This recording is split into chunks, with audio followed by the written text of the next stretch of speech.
What is important is कि आप जिस इंटेंशन से आए हो सिविल सर्विसेज में, वो इंटेंशन क्लियर होनी चाहिए, क्योंकि वो इंटेंशन ही आपको लाइफ में आगे बढ़ते रहने की मोटिवेशन देती है। जो आपने बात बोली कि इस एग्जाम में क्या है कि आप जीरो से स्टार्ट करते हो, तो ये बहुत ही टिपिकल है एंड आई ऑल्सो अग्री कि ये एक थोड़ा सा कहीं ना कहीं एस्पिरेंट को अनजस्टिफाइड भी लगता है कि आप सपोज इंटरव्यू तक भी पहुंच गए और इंटरव्यू तक भी पहुंचने के बाद अगर आपका फाइनल लिस्ट में नाम नहीं है, आपको दोबारा से प्रीलिम्स देना है, तो you are back to zero and you are at par with any aspirant who is preparing for the first time. Right. तो जो 4th अटेम्प्ट में जो बच्चा पहुंचा है, वो जो प्री लिख रहा है और जो फर्स्ट अटेम्प्ट में प्री लिख रहा है, सेम उनकी सिचुएशन है। बस हाँ, ये ज़रूर हो सकता है कि जो बाद में जो 4th अटेम्प्ट में लिख रहा है, उसके बाद एक्सपीरियंस एग्ज़ाम लिखने का आता है, उसके नॉलेज बेस हो सकता है ज़्यादा हो, but this exam is not purely about your knowledge. What, why and how? These 3 questions also any young person, सिर्फ ये सिविल सर्विसेज के बारे में ही नहीं मैं बात कर रही हूँ, ओवरऑल लाइफ की जर्नी के बारे में बात कर रही हूँ कि ये 3 चीजें कि what, why and how, कि हमें क्या अचीव करना है, हमें क्या बनना है, why is the reason or the purpose, why you want to become that. Ma'am अभी रिसेंटली TVF का एस्पायरेंट्स लगभग सभी ने देखा. हाँ, मेरा एक उसमें Amazon प्राइम पे एक शॉर्ट टीजर भी उन्होंने 3 ऑफिसर्स को बुला के शूट किया था. उसमें मेरा भी एक पार्ट है जो सीक्वल 2 आया है. तो वो YouTube पे अपलोड हुआ है लगभग 1 मंथ बैक. अच्छा. तो उसमें जो पार्ट 2 जो है उसमें उन्होंने 3 ऑफिसर्स को शूट किया है. उसमें वो सीरीज को दिखा के बेसिकली रियल वर्सेस रील. तो रियल वर्सेस रील की रियल लाइफ में ये एक्सपीरियंसेस हैं. तो रियल में जो कैरेक्टर है वो ऐसे उस पर रिएक्ट कर रहा है. आप एज एन ऑफिसर उस कैसे रिएक्ट करोगे. तो वो उन्होंने हमारे रिएक्शन लिए हैं उसके ऊपर. एक्चुअली मैं वही आपसे समझना चाहता हूँ कि जो पेरेंट्स होते हैं, जब दूर से लोग देख रहे होते हैं, आपने बताया कुछ 100s में होते हैं जो सेलेक्ट होते हैं हर साल, बिल्कुल लाखों में होते हैं जो तैयारी कर रहे होते हैं, लेकिन 10 लाख प्लस एस्पिरेंट्स प्रीलिम्स का फॉर्म भरते हैं. हाँ, बट इससे एक बड़ा नंबर है जो इनकी फैमिली होती है, रिलेटिव्स होते हैं, जो उनको कभी समझ ही नहीं पाते हैं कि ये किस तरीके से लाइफ से जा रहे हैं, किस तरीके से तैयारी कर रहे हैं, क्या स्ट्रगल है. कहीं ना कहीं वो जो कहानी थी विजुअल्स में TVF ने दिखाने का क्या प्रयास किया एक. मैं आपसे, चूंकि आपने उस जर्नी से आप गए हैं, गुजरे, उस जर्नी को जिया है आपने, तो कितना समानता है जो उन्होंने दिखाया, उसमें कुछ असमानताएं भी हैं क्या? आप ओवरऑल TVF को एक अगर एक मतलब आप एक रियल लाइफ में एक एस्पायरेंट रहे हैं, अभी आप सर्व कर रहे हैं कंट्री को, और वहाँ पे उन्होंने रियल लाइफ से वो चीज़ें दिखाने की कोशिश की हैं. एक तो आप उस तरीके को, इस पूरी स्टोरी को किस तरीके से देखते हैं, क्या समानताएं, क्या सच में वही कहानियाँ होती हैं. दूसरा, अगर किसी एक कैरेक्टर से आपको कनेक्ट करना हो, उसमें जितने लोग भी तैयारी कर रहे होते हैं, सेलेक्ट होते हैं, किस कैरेक्टर से आपको सबसे नज़दीकी लगता है कि हाँ ये मैं हूँ? आई थिंक देखिए, अगर हम पिक्चराइजेशन की बात करें तो चाहे वो TVF एस्पिरेंट सीरीज़ हो, चाहे अभी एक मूवी 12th फेल भी एक मूवी आई है, वो भी मैंने देखी जाके. And so what I mean to say is that कि कोई भी पिक्चराइजेशन 100% रियल नहीं हो सकती. 100% रियल नहीं हो सकती क्योंकि उनको कुछ ना कुछ ड्रामेटाइजेशन तो दिखाना ही दिखाना है. और एज अ सिविल सर्वेंट मैंने एक बात हमेशा फील की है. मैंने त्रिपुरा में भी काम किया लगभग 8 साल. मैं शुरुआत में त्रिपुरा रही, उसके बाद में हरियाणा इंटर काडर डेप्यूटेशन में मैंने काम किया, और after that again I went to Tripura and then I am right now posted in Delhi. So my experience has shown me, my experience has taught me कि हम जो बहुत कुछ सोचते हैं सिविल सर्विसेज में आने से पहले, तो वो सबको ऐसा जैसा आप सोचते हो वैसा नहीं मिलेगा. तो but what is important is कि आप जिस इंटेंशन से आए हो सिविल सर्विसेज में, वो इंटेंशन क्लियर होनी चाहिए, क्योंकि वो इंटेंशन ही आपको लाइफ में आगे बढ़ते रहने की मोटिवेशन देती है. जो लाइफ में इम्पॉर्टेंट डिसीजन मेकिंग पॉइंट्स ऐसे आते हैं, क्रूशल डिसीजन मेकिंग पॉइंट्स आते हैं जो कि क्रिटिकल होते हैं, उसमें आगे बढ़ने का जो आपको हौसला देते हैं, वो आपका इनर कॉन्शियस और आपका inner reason of being in civil services. आपने अपने वक्तव्य में शुरुआत में एक बात बोली कि पेरेंट्स नहीं समझ पाते हैं, या कई जगह पेरेंट्स समझते हैं, कई जगह पेरेंट्स नहीं भी समझ पाते हैं. तो इसमें मैं थोड़ा सा ये ऐड करना चाहूँगी कि parents are very supportive always और बहुत ही केयरिंग होते हैं। वो तो डिफरेंस क्या होता है, बैकग्राउंड का डिफरेंस होता है, एजुकेशन लेवल का डिफरेंस होता है, इकोनॉमिक जो उनकी आर्थिक कंडीशन है उसका। जैसे उसमें जो एक संदीप भैया का कैरेक्टर जो दिखाया, जो फर्स्ट सीरीज़ में दिखाया गया, तो वो दिखाया गया कि उनके फादर के ऊपर लोन भी है एंड देन वो लोन भी चुकाने में उनके फादर की मदद करना चाह रहे हैं लेकिन कर नहीं पा रहे हैं, उनकी आर्थिक स्थिति ठीक नहीं है, इसलिए वो क्लासेस भी नहीं ले रहे हैं, अपनी सेल्फ स्टडी कर रहे हैं। और सेल्फ स्टडी के साथ साथ वो ये भी कोशिश कर रहे हैं कि कुछ और भी कर लें काम, और वो अपनी जो कंडीशन है वो घर वालों से डिस्कस नहीं कर पा रहे हैं क्योंकि उन्हें ये लग रहा है कि मैं ये सिचुएशन उनसे कैसे बयां करूं। ऐसे ही जो दीपा का कैरेक्टर, जो सीक्वल 2 में दीपा का कैरेक्टर जो बाद में IPS ऑफिसर बनती हैं, तो वो दीपा को दिखाया कि she is from Arunachal Pradesh. Arunachal, मैं नॉर्थ ईस्ट में रही हूँ, मैंने देखा है कि नॉर्थ ईस्ट में और आज भी देश में कई ऐसी जगह हैं, डिस्ट्रिक्ट्स हैं जहाँ पे लड़कियों को अगर पढ़ना हो तो प्रैक्टिकली काफ़ी डिफ़िकल्टीज़ हैं क्योंकि आपकी जो एजुकेशनल इंस्टीट्यूशन है वो घर के पास नहीं है। फिर जो पब्लिक ट्रांसपोर्ट की बात करें तो वो कनेक्टिविटी, लास्ट माइल कनेक्टिविटी नहीं है, या वो कनेक्टिविटी ऐसी नहीं है कि आप लेट इवनिंग्स में ये सेफ़र फील करें to send your daughters to study. And instances of eve teasing, instances of crime against women, ये आप देखेंगे कहीं ना कहीं हर रोज़ कहीं ना कहीं रिपोर्ट हो रहा है। तो कहीं ना कहीं ये पेरेंट्स की मानसिकता पे भी इफ़ेक्ट तो लाता ही है कि हमारी बेटियां क्या सेफ़ हैं। तो दीपा के पेरेंट्स ने अरुणाचल से उनको वहाँ उस जगह से उनको निकाल के उनको दिल्ली भेजा, और दिल्ली में रहना इतना आसान नहीं होता है अपना घर छोड़ के, लेकिन बट शी स्टिल परसिस्टेड। बीच में उनको ये भी आया कि मैं घर छोड़ के मैं वापस चली जाऊँ, मैं तैयारी छोड़ के। I remember that was a part which was narrated and which is very genuinely true, because मैं जब तैयारी कर रही थी मेरे पास तो ये ऑप्शन था कि मैं घर पे रह के तैयारी करूँ क्योंकि मैं दिल्ली में ही बेस्ड थी। दिल्ली में फैसिलिटीज़ अवेलेबल हैं, लेकिन मेरे साथ में कई ऐसे मेरे कलीग्स थे जो कर रहे थे तैयारी, जो कि दूसरी जगहों से आए हुए थे, यूपी में किसी डिस्टेंट गांव से आए हुए थे, मिज़ोरम की एक मेरी फ्रेंड थी, कलीग थी जो तैयारी कर रही थी।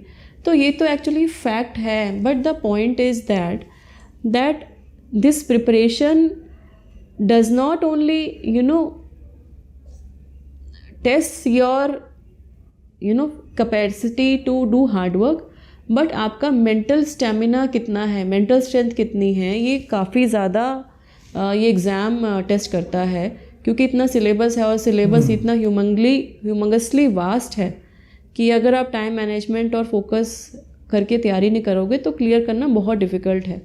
तो जो सीरीज़ है एस्पिरेंट, या जो सीरीज़ है 12th फेल आई है, उससे पहले भी और भी सिविल सर्विसेज के ऊपर उड़ान एक सीरियल मुझे याद है जब मैं स्कूल में थी, तो किरण बेदी मैम के ऊपर बेसिकली वो एक जर्नी, एक पिक्चराइजेशन की गई थी। वो टीवी सीरियल था जो दूरदर्शन पे आता था। तो वो ये सब चीज़ें काफ़ी इंस्पायरिंग हैं, काफ़ी रिलेटेबल हैं, and but definitely they are not 100% actually.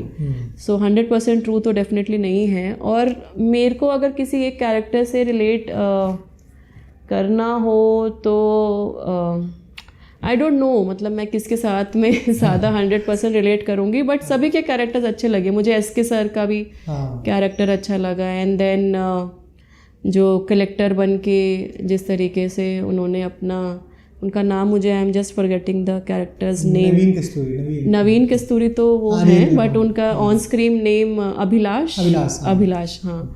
तो उनका भी कैरेक्टर अच्छा पोर्ट्रे किया, इवन तो मुझे 2-3 जगह ऐसे लगा कि मैं अगर वहाँ होती तो मेरी शायद डिसीजन मेकिंग थोड़ी अलग होती, ऐसा मुझे फील हुआ एज अ कलेक्टर। जो उनका दिखाया गया, प्रोफाइल दिखाया गया, जिस तरीके से उन्होंने काम किया, मुझे ऐसा फील हुआ कि शायद मेरा डिसीजन मेकिंग थोड़ा अलग रहता। जी बिल्कुल। अभी पीछे चूँकि एक नंबर्स कभी कम आना और फेल होना, कि आप 3 स्टेप्स आपको किसी एग्जाम को क्लियर करने में, प्री है, मेन से फिर इंटरव्यू है, 1 साल लगभग ये प्रोसेस में ही लग जाता है। हाँ, बट इसके पहले जब तक हम पढ़ाई कर रहे होते हैं वहाँ पे बस नंबर्स कम ज़्यादा होते हैं, वो बहुत रेयर चांसेस होते हैं कि आप फेल हो गए, आपको दोबारा से वो डिग्री करनी पड़ रही है, डिप्लोमा करना पड़ रहा है, या फिर 12th के मान लीजिए एग्जाम है वो देने पड़ रहे हैं। तो जो वो स्टेप होता है कि फेल वाला, लैडर्स वाली गेम है ये, कि आप सीधे नीचे आ जाते हैं कि आपको फिर जीरो से स्टार्ट फ्रॉम करना जीरो, है। Snakes and ladders game. तो जो ये सिचुएशन होती है उस टाइम पे, उसको मेंटली कैसे हैंडल करें लोग? देखिए, मैंने एक बुक भी लिखी है अभी, नेशन कॉलिंग, मैं आपको प्रेजेंट भी करूँगी। ये बुक है Nation Calling, and this is my first attempt to practically write my thoughts and guide the civil services aspirants. और इसका नाम यही लिखा है मैंने, Nation Calling holistic approach to UPSC civil services examination. तो ये बुक मैंने इसीलिए लिखी क्योंकि मैं लगभग अब 3 साल हो गए मुझे कि मैं सिविल सर्विसेज के एस्पिरेंट्स को गाइड करती आ रही हूँ, मेंटर करती आ रही हूँ through my online platforms, through physical interactions. कुछ इंस्टीट्यूट्स में मेरी विज़िट हुई है, रहती भी है, मॉक इंटरव्यूज़ में भी मैंने स्टूडेंट्स की हेल्प की है। तो मुझे वही लगा कि मेरे जो आइडियाज़ हैं, जो एक्सपीरियंस है, उसको क्रिस्टलाइज फॉर्म में किताब के रूप में मैं लेके आऊँ। मुझे 5-6 महीने लगे इस बुक को लिखने में, और 20 सितंबर 2023 को ये बुक अनवील हुई। Honourable union minister Shri Kiran Rijiju sir release this book in Delhi. और उसके बाद से भी मैंने कई कॉलेजेस, यूनिवर्सिटीज़ में जाके इस बुक के बारे में बात की है, एस्पिरेंट्स से मेरी डिस्कशन हुई है।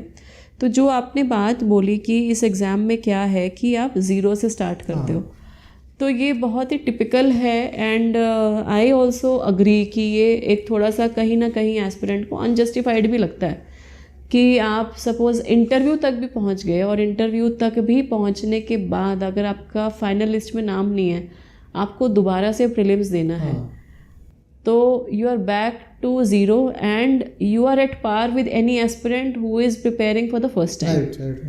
तो जो 4th अटैम्प्ट में जो बच्चा पहुंचा है, वो जो प्री लिख रहा है और जो फर्स्ट अटैम्प्ट में प्री लिख रहा है, सेम उनकी सिचुएशन है। बस हाँ, ये ज़रूर हो सकता है कि जो बाद में जो 4th अटैम्प्ट में लिख रहा है उसके बाद एक्सपीरियंस एग्ज़ाम लिखने का आता है, उसके नॉलेज बेस हो सकता है ज़्यादा हो। But this exam is not purely about your knowledge, this exam is also about your analytical thinking, it is also about your time management, it is also about your, if you talk about means, it is also about your precision in expression. आपको कितना पता है, लेकिन कितना beautifully आप उसको articulate करके लिख सकते हो। तो ये जो बात है कि ज़ीरो पे आके दोबारा स्टार्ट करना, ये काफ़ी चैलेंजिंग है तो और डिमोटिवेटिंग है। तो मैंने अपनी बुक में एक चैप्टर भी इसमें इंक्लूड किया है, जिसको हमने उसका बेसिकली इस बुक में 14 चैप्टर्स हैं। तो जो चैप्टर है staying motivated and overcoming challenges, staying motivated and overcoming challenges, chapter number 8 है। उसमें मैंने यही 3 चीज़ों के बारे में बात की है: maintaining consistency and focus, dealing with stress and anxiety, and coping with failure and learning from mistakes. Coping with failure and learning from mistakes, आपने कहाँ गलती करी और कैसे अपने स्ट्रेस और एंग्जाइटी से डील करना है, ये मैंने कोशिश की है। और फिर एक चैप्टर एक और है जो कि मैंने स्पेशली इंक्लूड किया, जो कि है chapter 12, which is mentioning is UPSC everything, is UPSC everything, finding balance and perspective in life. Finding balance and perspective in life is UPSC everything. तो फॉर एग्जांपल अगर हमारा सिविल सर्विसेज में selection नहीं हो पा रहा है, 4 अटैम्प्ट भी हो गए या किसी के 6 अटैम्प्ट है, 6 अटैम्प्ट भी हो गए, तो नहीं हो पा रहा है, तो इज़ UPSC एवरीथिंग, या हम कैसे बैलेंस आउट करें। सो बेसिकली एग्ज़ाम का इसका जो पैटर्न है वो शुरुआत से ही ऐसा ही रहा है। ऑफ कोर्स जो निटिग्रिटीज़ हैं वो चेंज होती रहती हैं, बट द थिंग इज़ कि we have to accept this fact कि अगर आप फाइनल में जाके फेल हो रहे हैं तो स्टार्ट फ्रॉम स्क्रैच। इसीलिए ज़रूरी है कि हम अपनी कोपिंग स्ट्रैटेजी, और ये भी ज़रूरी है कि हम कितने साल देंगे ये भी थोड़ा सा माइंड में रखें। ऐसा नहीं है कि आप सालों साल दिए जा रहे हैं, क्योंकि बात वही है कि there is no guarantee, there is no surety. I have met aspirants जो कि जैसे SK सर का जो एग्जांपल उस सीरीज़ में दिखाया कि उन्होंने अपने सारे अटैम्प्ट दिए और फिर क्लियर नहीं हुआ तो वो कोचिंग की लाइन में जाते हैं। कोचिंग इंस्टीट्यूट उन्होंने अपना एक एस्टैब्लिश किया या किसी और के साथ में जुड़े। एक और कैरेक्टर है धुरी जो कि फिर ही goes into business, and there is one more lady जिनको दिखाया है धैर्य के कैरेक्टर को दिखाया है कि वो she is associated with an NGO, starts her NGO। तो आफ्टर उनका शायद उसमें दिखाया है कि उनका IRS में सिलेक्शन होता है, but she does not join. So the point is that we have to understand that yes UPSC is not everything in life. आप इसमें अगर नहीं भी सिलेक्ट हो पा रहे हो तो ऐसे और भी चीज़ें हैं, ऐसे और भी तरीके हैं जिससे आप अपनी लाइफ में जो अचीव करना चाह रहे हो वहाँ तक आप पहुँच पाओ।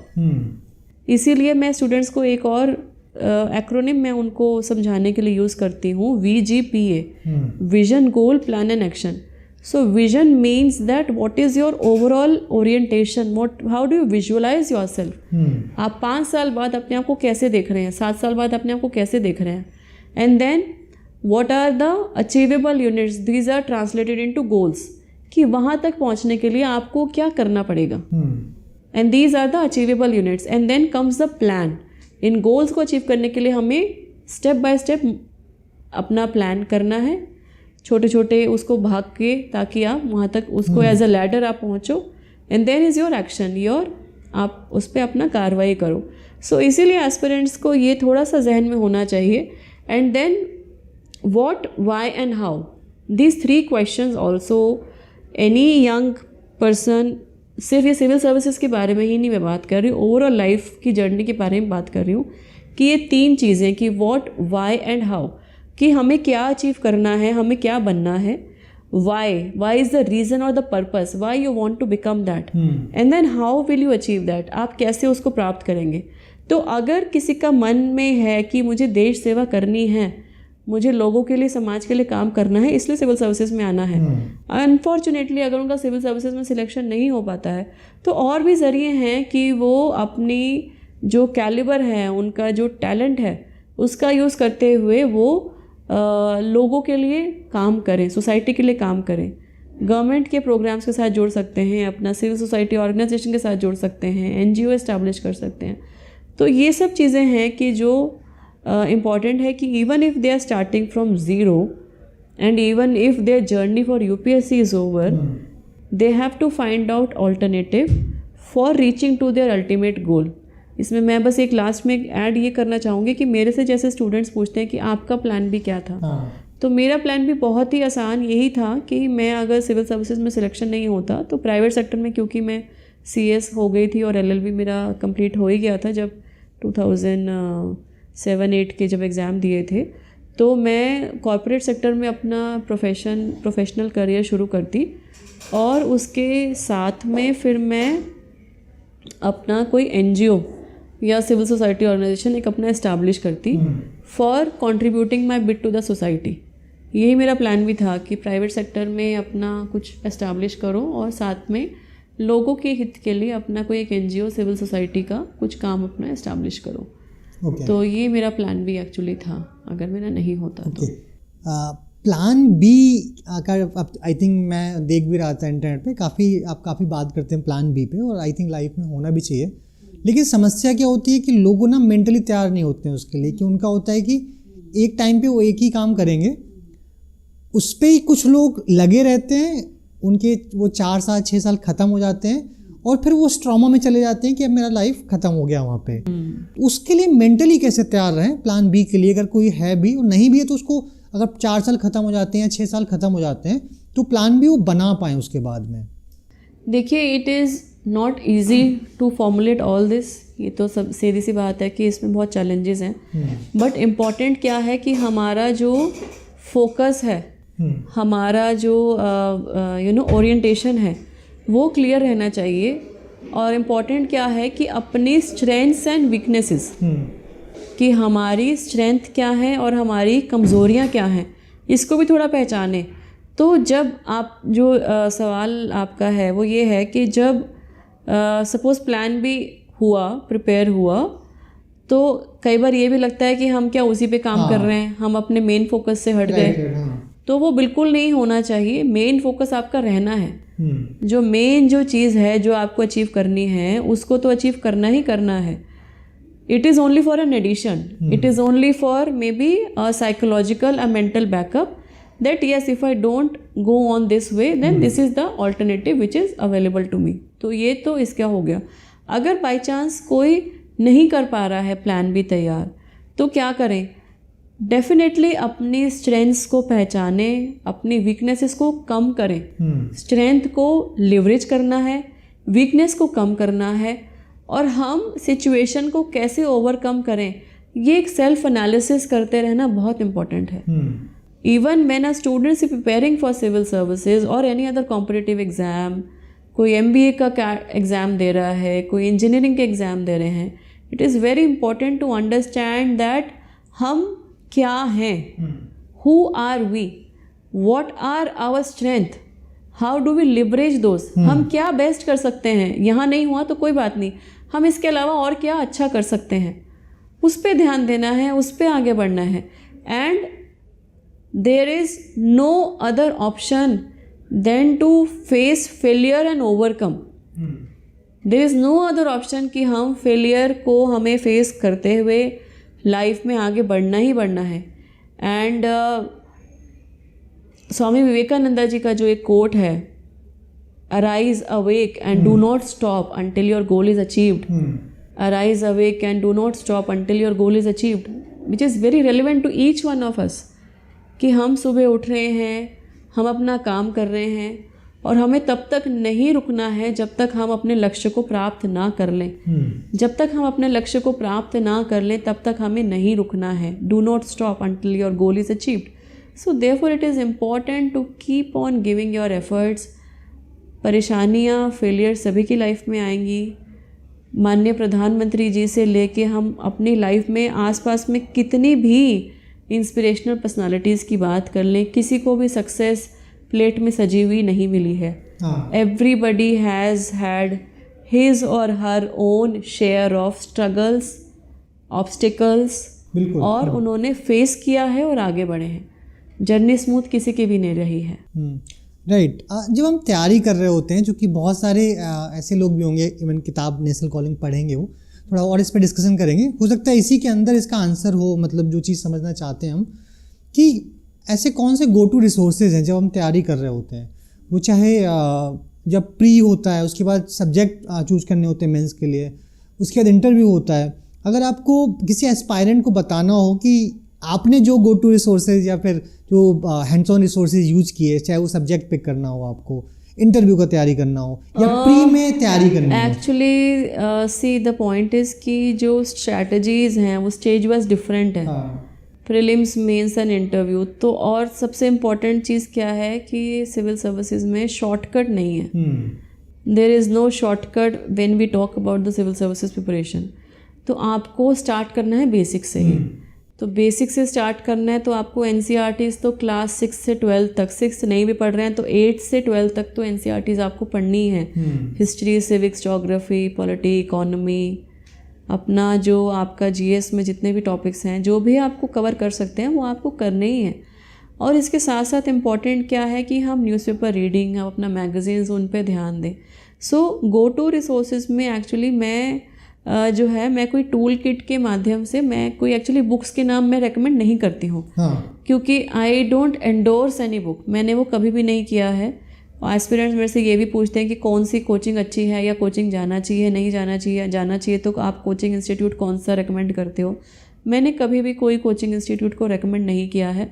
मैंने खुद भी बहुत कम कोचिंग ली थी. I was more into a self study. और क्योंकि मैंने 12th तक तो कोई कोचिंग ली ही नहीं. इवन CS में भी मैंने लास्ट स्टेज में सिर्फ एक कुछ 2 पेपर के लिए कुछ मैंने हेल्प गाइडेंस ली थी. हमारा इंस्टीट्यूट है ICSI NIRC चैप्टर यहाँ प्रसाद नगर में, वहाँ पे मैंने ज्वाइन किया था. जो इंस्टीट्यूट की तरफ से जो क्लासेस होती हैं वो ज्वाइन की थी. तो जहाँ तक बात है कि कोचिंग लें ना लें, ऑप्शनल सब्जेक्ट कैसे चूज़ करें, तो this is the entirely the decision of the aspirant. हालांकि इसमें जब मैंने इसकी जब बात करी है, जब चैप्टर हमारा जो प्रिपरेशन का है, तो इसमें एक तो चैप्टर है ओवरऑल स्ट्रैटेजीज़ का, chapter number 4, which is actually the strategies for effective preparation. And then there is a chapter on mastering the prelims examination, conquering the mains examination and the personality test, the final frontier. तो aspirants चाहें तो वो इसको book में chapter wise इसको देखेंगे तो ज़्यादा समझ में आएगा.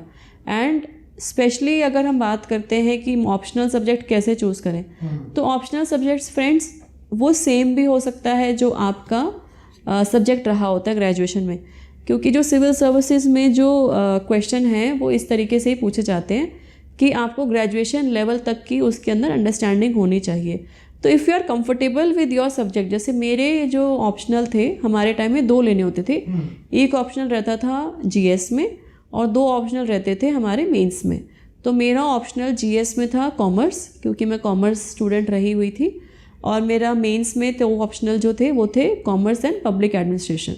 तो मैंने पब्लिक एडमिनिस्ट्रेशन इसलिए चूज़ किया क्योंकि मैंने जब उसका सिलेबस पढ़ा तो मुझे ऐसे लगा कि सिलेबस बड़ा इंटरेस्टिंग है, और सिलेबस कहीं ना कहीं मेरा जब सिलेक्शन होता है तो उसमें जो कॉन्सेप्ट्स हैं, जो एडमिनिस्ट्रेटिव लॉ रिलेटेड जो कॉन्सेप्ट्स हैं जो मुझे नहीं पता थे, मुझे लगा कि वो मुझे पता लगेंगे, वो जो थियरीज़ हैं वो पता लगेंगी, मैनेजमेंट प्रिंसिपल्स, एडमिनिस्ट्रेटिव प्रिंसिपल्स वो मुझे पता लगेंगे, इसलिए मैंने वो सब्जेक्ट लिया. साथ ही साथ में उसका ओवरलैप था, कॉन्स्टिट्यूशन का जो पार्ट है वो जीएस में जो सब्जेक्ट होता है उससे ओवरलैप था. तो मुझे कहीं ना कहीं ये लगा कि ये मुझे आंसर राइटिंग में भी मदद करेगा, मेंस में, एसए में मदद करेगा, जीएस में मदद करेगा, इसलिए मैंने बेसिकली वो सब्जेक्ट लिया. तो जो सब्जेक्ट लेने का जो आपका क्राइटेरिया है वो डिफरेंट हो सकता है. Just do not take any subject on the pretext कि वो स्कोरिंग है. कई एस्पिरेंट्स अपना मेन कोर को छोड़ के, जैसे साइंस के मैंने देखे हैं, वो अपना सब्जेक्ट्स को छोड़ के they shift to humanities on the pretext की वो स्कोरिंग है, लाइक या फिर ज्योग्राफी लेते हैं, इस तरीके के सब्जेक्ट लेते हैं. तो वो स्कोरिंग किसी के लिए हो सकता है, किसी के लिए नहीं भी हो सकता है. There is no subject which is universally scoring, या कोई ऐसा सब्जेक्ट जिसमें यूनिवर्सली कभी मार्क्स ही नहीं आते. केमिस्ट्री से भी हमने टॉपर को देखा है जैसे, और हमने संस्कृत से भी टॉपर को देखा है, हमने लैंग्वेजेस के भी टॉपर्स को देखे हैं, हमने कॉमर्स के भी टॉपर्स को देखा है. तो ये तो एक्चुअली आपका कितना इंटरेस्ट है सब्जेक्ट के ऊपर, आपकी क्या कमांड है, and how well can you express your self in the topic, that is important. कि आपकी जितनी पकड़ है उस पकड़ के हिसाब से आप कितना ब्यूटीफुली उसको लिख सकते हो, वो इम्पॉर्टेंट है. सो दैट इज़ माई मूल मंत्र of maybe choosing a subject. And then of course जो स्टेज वाइज प्रिपरेशन है वो डिफरेंट है, क्योंकि prelims is objective, mains is purely subjective, and interview is actually your personality test. तो इसके बारे में डिटेल स्टेज वाइज मैंने बुक में भी स्टूडेंट्स के लिए शेयर की है. आपकी किताब अभी लॉन्च हुई है. जी जी जी जी. किसी की पहली किताब होती है, किसी की पहली कविता होती है, किसी की पहली फिल्म होती है, उसका एक अलग अनुभव होता है. जी जी जी आपको जी. कैसा लग रहा है, आप ऑथर्स की लिस्ट में आ गए हैं, एक तो ये. दूसरा, जो भी एस्पायरेंट्स हैं, अगर उनको इस किताब से कंक्लूजन कुछ बता पाए कि ये इसलिए आपको पढ़नी चाहिए, कि आप अगर इस किताब के पाठक होते, लेखक ना होते, तो इस किताब को क्यों पढ़ना चाहिए एस्पायरेंट्स को? फ्रेंड्स, मैंने जब अपनी सिविल सर्विसेज की तैयारी जब मैंने शुरू करने की सोची, तो मुझे फ्रैंकली कोई ऐसी बुक नहीं मिली कि जो कि मुझे सब कुछ बताए सिविल सर्विसेज के बारे में. सब कुछ का मतलब सब कुछ, कि सिविल सर्विसेज में सिलेक्शन के बाद क्या होता है, इसके चैलेंजेस क्या हैं, इसकी अपॉर्चुनिटीज़ क्या हैं, आप अफसर बन जाएंगे तो आपको क्या करने को मिलेगा, क्या आप नहीं कर पाएंगे, वो चैप्टर. फिर जब आपके मन में आ जाता है कि हाँ मुझे तैयारी करनी है, तो वो स्टेज वाइज प्रिपरेशन कैसे करो, वो इस बुक के अंदर डिटेल मैंने चैप्टर स्टेज वाइज मैंने इसके अंदर डाला है. साथ ही साथ में इस बुक में बहुत इंपॉर्टेंट एक चीज़ मैंने डाली है कि what if not civil services. अगर आपका सिविल सर्विस में सिलेक्शन नहीं होता है, ऑल्टरनेटिव्स क्या कर सकते हैं. ये सिर्फ प्लान बी की बात नहीं है, लेकिन इसके अलावा लाइफ में और अपॉर्चुनिटीज़ क्या हैं, किस तरीके से उसको एक्सप्लोर करें, किस तरीके से उनको चूज़ करें, बेसिकली करियर गाइडेंस. और साथ ही साथ में मैंने एक चैप्टर जो कि मेरे दिल के बहुत करीब है, वो है role of women in bureaucracy. किस तरीके से महिलाएं हमारी ग्लास जो सीलिंग्स रही हैं उसको शैटर करते हुए आगे बढ़ रही हैं, किस तरीके से उनका योगदान इतना इफेक्टिव रहा है. Madam Anna Rajam Malhotra, she became the first women ICS officer in 1951. उनसे लेके अब तक का जो रिज़ल्ट है, 2022 का जो रिज़ल्ट आया, उसमें 34% महिलाओं का सिलेक्शन हुआ in the UPSC civil services examination, which is still date the highest. तो ये सब चीज़ें मेरी बुक में हैं। और साथ ही साथ में इस बुक को और प्रैक्टिकली रेलेवेंट बनाने के लिए मैंने एक जो चैप्टर है उसमें 3 यूपीएससी टॉपर्स, अभी जो रिसेंट बैच जो 22 बैच है उसमें 3 टॉपर्स के भी इंटरव्यूज़ डाले हैं, miss Deepika Goyal, mister Suraj Tiwari and mister द्विज गोयल। तो इन तीनों के भी इसमें इंटरव्यूज़ हैं, उनकी टिप्स हैं, क्योंकि मेरे टाइम से अब पैटर्न चेंज हो गया तो उन्होंने जो जो चीज़ें फॉलो करी तो आई एम श्योर कि that would be very very helpful to them. तो ये किताब बेसिकली एक निचोड़ है कि किसी के भी जहन में सिविल सर्विसेज के बारे में अगर आता है, so this book Nation Calling is definitely a must for you, and it is not only for civil services, it is also for any other competitive examination, क्योंकि ये लाइफ के ओरिएंटेशन की भी बात कर रहे हैं, facing failure and overcoming challenges in life. ये एक किसी भी यंग सिटीज़न के लिए, यंग एस्पिरेंट के लिए बहुत इम्पॉर्टेंट है। और इसमें जो एक और बात हाँ मैं इसमें ऐड करना चाहूँगी कि मैंने इसमें 4 चैप्टर्स में कुछ इंस्पिरेशनल स्टोरीज़ डाली हैं। तो इंस्पिरेशनल स्टोरीज़ डाली हैं कुछ ऐसे लोगों की जिन्होंने लाइफ में बहुत कुछ फेस करते हुए वो शिखर तक पहुँचे हैं। वो नाम मैं यहाँ नहीं बोलूँगी, उसके लिए आप बुक पढ़िए। तो वो मैंने स्टोरीज़ डाली हैं और बीच में कहीं ना कहीं मैंने बुक में कुछ किसी दूसरी पर्सनालिटीज़ के द्वारा कहे गए कोट्स भी लिखे हैं चैप्टर की बिगनिंग में और चैप्टर के एंड में, ताकि आप कहीं ना कहीं वो मोटिवेशन डिराइव करते रहें। तो ये इस बुक का निचोड़ है। और इस बुक में फाइनल जो वर्ड्स ऑफ एनकरेजमेंट, बेसिकली जो कंक्लूजन है, उसमें से मैं एक पैराग्राफ जो है वो यहाँ पे सबके लिए यहाँ पढ़ना चाहूँगी। ये लास्ट पेज है जो किताब का 196, उस पे ये पैराग्राफ है। वो लिखा है इस तरीके से कि as you embark on this journey, ये एस्पिरेंट्स के लिए बेसिकली मैसेज है कि as you embark on this journey, let the words nation calling resonate in your heart. Let them remind you of the immense responsibility you are shouldering and the incredible opportunity you have to shape the destiny of our nation.